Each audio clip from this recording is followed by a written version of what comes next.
పెట్టుబడులు పెట్టే వాళ్ళు ఎవరైనా ముందుకు వస్తున్నారా? మీ పిల్లలు అమెరికాలో ఎన్ఆర్ఐలు ఎక్కడన్నా ఉంటే గతంలో ₹1 సంపాదిస్తే హైదరాబాద్లో ఫ్లాట్ కొన్నా అన్న అని డబ్బులు పంపారు. హైదరాబాద్లో ఒక అపార్ట్మెంట్లో పెట్టుబడి పెట్టండి నాన్న అని మీకు డబ్బులు పంపారు. కానీ రేవంత్ రెడ్డి వచ్చినాక అమ్మో ఏమైపోతుందో అని వాళ్ళు అక్కడే విదేశాల్లోనే స్టాక్ ఎక్స్చేంజ్లోనో అక్కడే పెట్టుబడులు పెడుతున్నారు తప్ప హైదరాబాద్లో పెట్టుబడులు పెట్టే ధైర్యం చేయలేని పరిస్థితి వచ్చింది. ఈ పిచ్చి ఆలోచనల వల్ల, ఈ తొగ్లక్ నిర్ణయాల వల్ల జరుగుతూ ఉంది. ఇవాళ ఈ 22A అనేది ఒక కూకట్పల్లి సమస్య కాదు, ఇది కేవలం ఒక కాలనీ సమస్య కాదు. రాష్ట్ర వ్యాప్తంగా దాదాపు 1 కోటి ఎకరాలు ఇవాళ 22Aలో పెట్టి ప్రజల్ని ఆగంపడతా ఉన్నారు.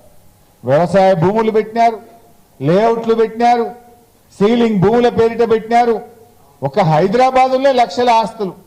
మొన్న నేను మల్కాజ్గిరి పోయినా, అంత ఆ తర్వాత మేడ్చల్ పోయినా, నిన్న కుత్బుల్లాపూర్ పోయినా, ఇవాళ కూకట్పల్లికి వచ్చా.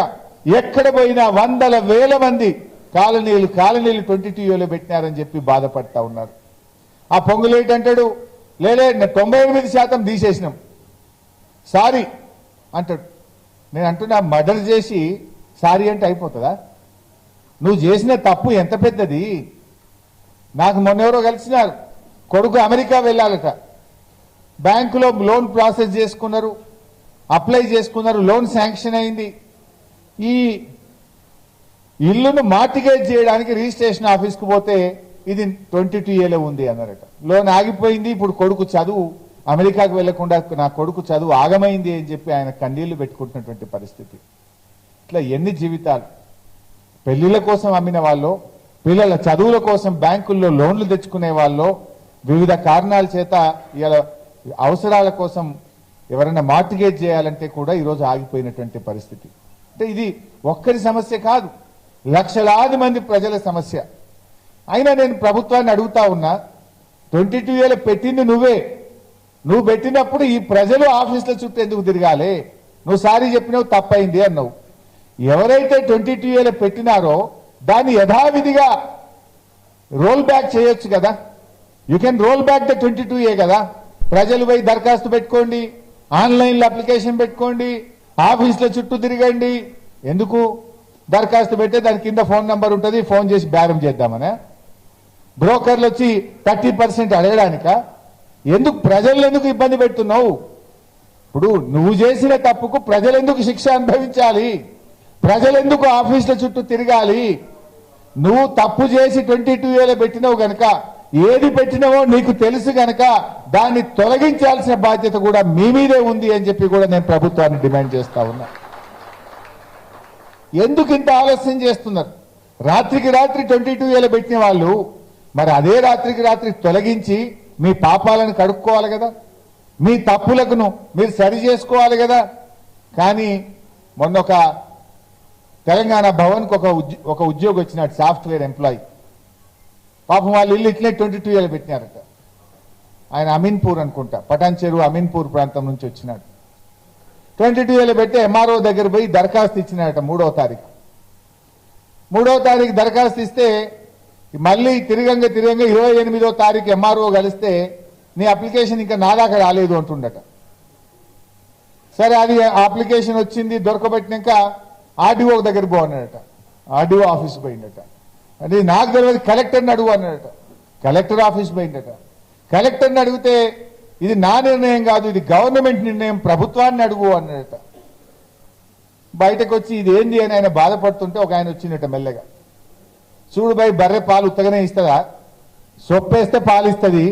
నీ పని ఉత్తగ కాదు, ఊకే ఈ ఆఫీసులు కోట్ల చుట్టూ ఏం తిరుగుతావు, 30% ఇచ్చేసే అయిపోతుంది అన్నాడట.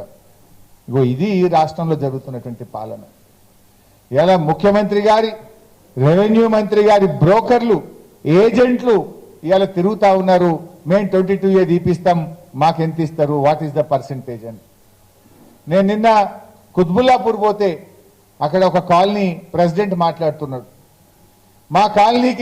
మా కాలనీలో ఉండే విల్లాలకు Mahbubnagar MLA, Congress party MLA ఏజెంట్లు వచ్చి తిరుగుతున్నారన్నా, మీరు ఇల్లుకు 30 లక్షలు ఇవ్వండి 22A తీపిస్తామంటున్నారు. కాంగ్రెస్ పార్టీ ఎమ్మెల్యే ఏజెంట్లు వచ్చి మా కాలనీలో తిరుగుతా ఉన్నారు, కొంతమంది అమాయకులు ఇస్తున్నారన్నా అని చెప్తా ఉన్నాడు. ఇది ఈ రాష్ట్రంలో జరుగుతున్నటువంటి పాలన. నేను మీ అందరికి మనవి చేసేది ఒక్కటే, మీకు మంచి ఎమ్మెల్యే గారు, మీ ఇంట్లో ఒక కుటుంబ సభ్యుడిలాగా, మీలో ఒకటిలాగా, తలలో నాలుకలాగుండే ఎమ్మెల్యే కృష్ణారావు గారు ఉన్నారు. మీరెవ్వరూ అధైర్యపడాల్సిన అవసరం లేదు. ఒక్క రూపాయి కూడా మీరు ఎవరికి ఇవ్వద్దు. బ్రోకర్లను ఆశ్రయించకండి.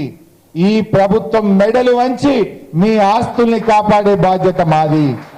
22A నుంచి తొలగించేదాకా కృష్ణారావు గారితో పాటు కేసీఆర్ గారు, మొత్తం బీఆర్ఎస్ పార్టీ మీకు అండగా ఉంటది అని చెప్పి నేను మనవి చేస్తా ఉన్నా.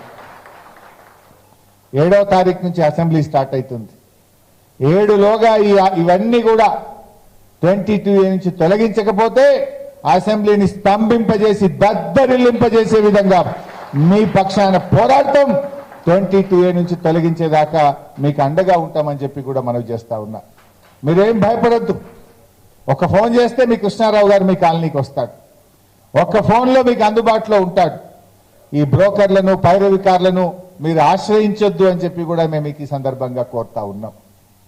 ఇలా ఈ పొంగులేటి వెనకడోసారి దీపావళి అప్పుడు మాట్లాడిండు. పోయిన దీపావళి అప్పుడు, ఈ దీపావళికి ప్రతిపక్షాల మీద బాంబులు వేస్తాము అన్నాడు. అయ్యేం బాంబులు వాళ్ళే, అన్ని తుస్సు బాంబులే అయినాయి. కానీ ఇప్పుడు బాంబు వేసిండు, 22A బాంబు వేసిండు. ప్రజల మీద వేసిండు, ప్రతిపక్షాల మీద వేయలే కానీ ప్రజల మీద మాత్రం 22A బాంబులు వేసిండు. నేను ఇది ప్రశ్నిస్తే నన్ను వ్యక్తిగతంగా విమర్శించే ప్రయత్నం చేస్తున్నారు. వ్యక్తిగతంగా రేవంత్ రెడ్డి టార్గెట్ చేసే ప్రయత్నం చేస్తున్నాడు. దానికి భయపడతామా? అప్పుడప్పుడు వీళ్ళిద్దరు చెప్పుకుంటారు, పొంగులేటును రేవంత్ రెడ్డి. మాకేం తెలియదు, రియల్ ఎస్టేటే తెలుసు. రియల్ ఎస్టేట్లో 6 తేరినా అని చెప్తాడు రేవంత్ రెడ్డి. నాదంతా రియల్ ఎస్టేట్ బిజినెస్ అంటాడు రేవంత్ రెడ్డి. మీరు రియల్ ఎస్టేట్ బిజినెస్ తెలుసు కనుకనే ఇవాళ 22Aలో పెట్టి ప్రజల ఆస్తులు కబ్జా పెట్టే ప్రయత్నం చేస్తున్నారు. ప్రజలను ఇవాళ ఇబ్బంది పెట్టే ప్రయత్నం చేస్తున్నారు. రియల్ ఎస్టేట్ తెలిస్తే ఎవడన్నా ప్రజలను ఇబ్బంది పెట్టారా? నీకు రియల్ ఎస్టేట్ తెలుసు కావచ్చు మీ ఇద్దరికి, కానీ బీఆర్ఎస్ నాయకులకు ఉద్యమాలు తెలుసు, పోరాటాలు తెలుసు. మీ మెడలు వంచి ప్రజల పక్షాన నిలబడడం కూడా మాకు తెలుసు. మిమ్మల్ని విడిచిపెట్టే ప్రశ్న లేదు. ఇవాళ మీరందరూ కూడా చాలా మంది పెద్దలు ఒక విషయాన్ని కూడా మీరు గమనించాలి, అర్థం చేసుకోవాలి. నేను మొదట్లోనే చెప్పాను, కేసీఆర్ గారి పాలన ప్రజల చుట్టూ ఉంటే రేవంత్ రెడ్డి పాలన మొత్తం భూముల చుట్టూ. ఏదంటారు చూడండి, సూర్యుడి చుట్టూ భూమి తిరిగినట్టు రేవంత్ రెడ్డి ఆలోచనలన్నీ కూడా భూముల చుట్టే తిరుగుతూ ఉంటాయి. అది ఏది విడిచిపెట్టలేడు. హైదరాబాద్ సెంట్రల్ యూనివర్సిటీ భూములు, యూనివర్సిటీలకు భూములు ఇవ్వాలి కానీ భూములు లాక్కుంటారా? HCU భూముల్ని 400 ఎకరాలను అమ్మకానికి పెట్టినాడు. అమ్మకం కుదరకపోతే బాంబే స్టాక్ ఎక్స్చేంజ్ లో కుదబెట్టి 10,000 కోట్ల రూపాయలు ఇవాళ HCU యూనివర్సిటీ భూముల మీద అప్పులు తెచ్చినాడు. ఇలా HCU భూములు బాంబే స్టాక్ ఎక్స్చేంజ్ లో కుదబెట్టినాడు. 10,000 కోట్ల అప్పు తెచ్చిండు సెంట్రల్ యూనివర్సిటీ భూముల మీద. ఇదే మేడ్చల్ మల్కాజిగిరి జిల్లా, రంగారెడ్డి జిల్లాలో 9,000 ఎకరాల భూములు బాంబే స్టాక్ ఎక్స్చేంజ్ లో కుదబెట్టి బ్రోకర్లకు 700 కోట్ల రూపాయలు లంచం ఇచ్చి 10,000 కోట్ల రూపాయలు రంగారెడ్డి మేడ్చల్ భూములను HMDAలో భాగంగా కుదబెట్టి 10,000 కోట్ల రూపాయల అప్పులు తెచ్చిండు. అంటే రంగారెడ్డి మేడ్చల్లో 9,000 ఎకరాలు కుదబెట్టిండు, సెంట్రల్ యూనివర్సిటీ 400 ఎకరాలు కుదబెట్టిండు, 20,000 కోట్ల రూపాయల అప్పులు తెచ్చిండు. 30,000 కోట్ల రూపాయల భూములు అమ్మిండు. భూములు అమ్ముడు, భూములు కుదబెట్టుడు. అగ్రికల్చర్ యూనివర్సిటీలో 200 ఎకరాల భూమి లాక్కున్నాడు. ఉర్దూ యూనివర్సిటీలో 50 ఎకరాల భూమి లాక్కున్నాడు. పాలిటెక్నిక్ కాలేజీలు 59 పాలిటెక్నిక్ కాలేజీలు రాష్ట్రంలో ఉంటే ఆ ఆస్తులను కూడా ఇప్పుడు బ్యాంకుల్లో కుదబెట్టి దాన్ని ప్రైవేట్ యూనివర్సిటీకి కట్టబెట్టి ఆ భూములను కూడా ప్రైవేట్ వ్యక్తులకు అమ్ముకునేటువంటి ప్రయత్నం చేస్తున్నాడు. ఏది ఇచ్చిపెట్టలేడు. యూనివర్సిటీ భూములు వదలడు, కాలేజీల భూములు వదలడు, చివరికి ప్రజల భూములు వదలడు, ప్రభుత్వ భూములు వదలడు, కూకట్పల్లి హౌసింగ్ భూములు వదలడు. పొద్దున్నేస్తే భూముల చుట్టే తిరుగుతా ఉన్నారు. ఇది అలా ఆలోచించాలి, ఎటువైపు పోతుంది ఈ రాష్ట్రం. ఈ హైదరాబాద్ ఇమేజ్ దెబ్బతినకుండా ఇలా కాపాడుకోవాల్సినటువంటి అవసరం ఉంది. ఏంటి పారిశ్రామిక భూములను